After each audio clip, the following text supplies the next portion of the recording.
across to pictures that we are getting from Tel Aviv. This is the French President Emmanuel Macron, who's arriving in Tel Aviv. Do remember that 30 French nationals were involved in the Hamas's siege, and we are given to understand that France is going to ask essentially for the safe release of the hostages. Emmanuel Macron, among the Western leaders who have touched down in Tel Aviv to essentially display the West's support for Israel. But obviously there is concerns now that are rising over the number of casualties that have been inflicted in the Gaza Strip as well. So Western leaders also asking Israel to allow for humanitarian aid to flow into the Gaza Strip. Also very keen that casualties of civilians are minimized. Pictures on your screen are coming to you from Tel Aviv. This is the French leader Emmanuel Macron, who is going to be arriving very, very shortly. His aircraft, of course, has touched down. We're expecting the president to leave the aircraft soon. He has a series of meetings that are lined up, of course, including one with the Prime Minister Benjamin Netanyahu and the Israeli president as well. Now, his meeting also, of course, comes up in the run-up to what Israel says is going to be a ground offensive that it plans to start soon. There have been calls that have been made by Western leaders for safety of civilians. Now, even as that happens, there has been a lot of support that has come in from the West for Israel, saying that Israel has the right to defend itself. But obviously, questions remain as to whether Western governments will have a red line as far as Israel is concerned and the conflict for them.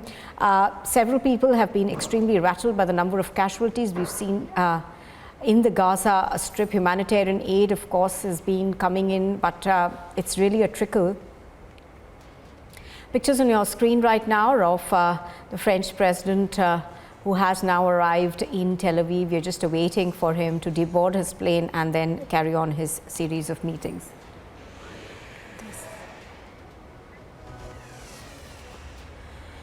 Okay, let's get in a word from Gursimran right now. He's reporting from Sderot. Now, Gursimran, another Western leader, of course, touching down in Israel.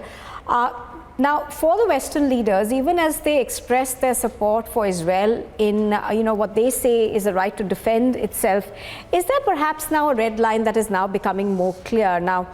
And I say that because obviously there is a lot of concern now at play over the kind of casualties and the images that are coming in from Gaza.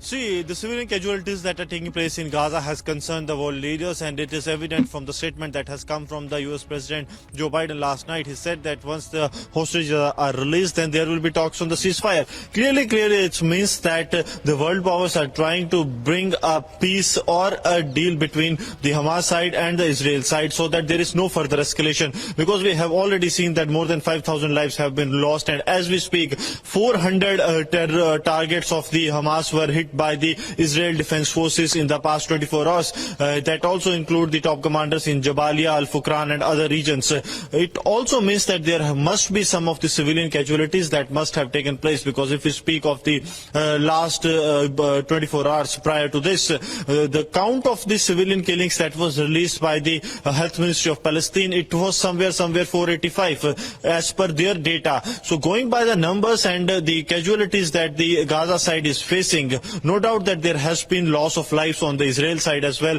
the brutal killings that the Hamas terrorists have done. But on the other side also, the loss of civilian lives is something that is concerning the world powers. And now the visit of the French President Emmanuel Macron also hints towards the same, that the West world is trying to pacify the situation. And the statement that has come from the US President also hints towards that side, that as the hostages are being released, you can expect that there will be an end to this deadlock that is taking place for the past 18 days. And there will be some peace prevailing, because you see, the hostages seems to be the paramount importance for the world powers, be the United States, the United Kingdom, or even the other countries. So they want to get the hostages released, and then possibly some of the negotiations that are happening, the back channel negotiations, the back channel diplomacy that is happening will bear some fruits, as it is expected that there will be some peace on the borders of Israel and Hamas. Now, Gursimran, as we are pointing at this point in time towards the fact that the West also is concerned about the increasing number of casualties, we are also given to understand that President Biden in his message to Israel last week had said that don't be blinded by anger as we were in the aftermath of 9/11. Is that, perhaps a similar message that we are expecting to be delivered from the French President Emmanuel Macron as he, has his series of meetings with the Israeli leadership?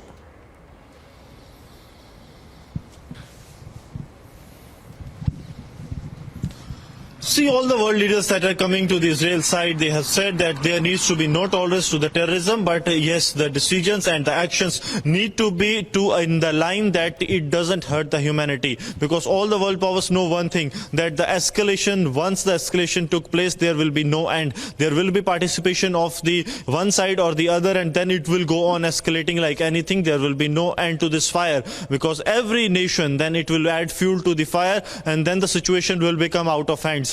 At the present situation, the hostages are the bargaining points for the Hamas terrorists, and also that can be settled somewhere by the world powers. We can expect the France also to go on the similar lines, because America, when it says that don't do what we have done post 9/11, then it also means that they have learned the lessons from what they have done, and they don't want that mistake to be repeated, what they have done in the Afghanistan.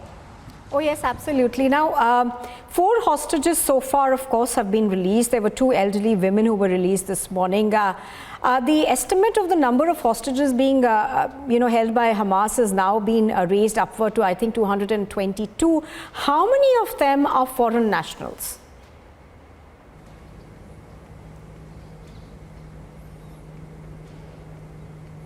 See, as per the data that has been released by the State of Israel, the government press office, it reads that 55 foreign nationals are still missing. But they say that the identification and the more details are awaited. So they are not saying that all 55 have been held hostage by the Hamas side. But what they say is that out of 220 now, because 2 have been released yesterday late night, out of 220, 55, what it seems primarily, that are the foreign nationals from the different countries.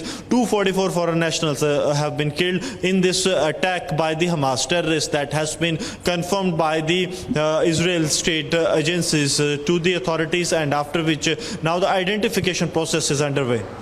Now, even as Macron, of course, reaches Tel Aviv, the U.S. Secretary of State Antony Blinken will be in New York. He's going to be attending the United Nations Security Council, which is going to be meeting on the situation as it is in the Middle East. Now, the UN also has spoken about the fact that, Israel needs to abide by all regulations that are in place. What are we expecting at the UNSC meeting that takes place today? What are you hearing about it?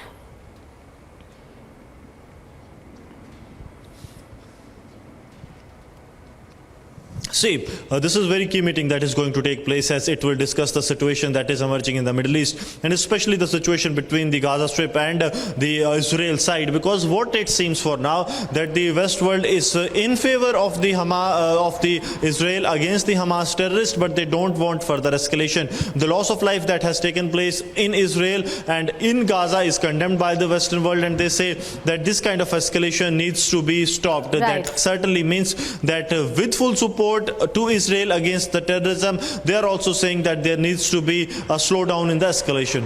All right, do stay with us. I'm going to come back to you in just a bit, Gursimran. But here's a look at what else is making news around this war. We'll give you a quick roundup.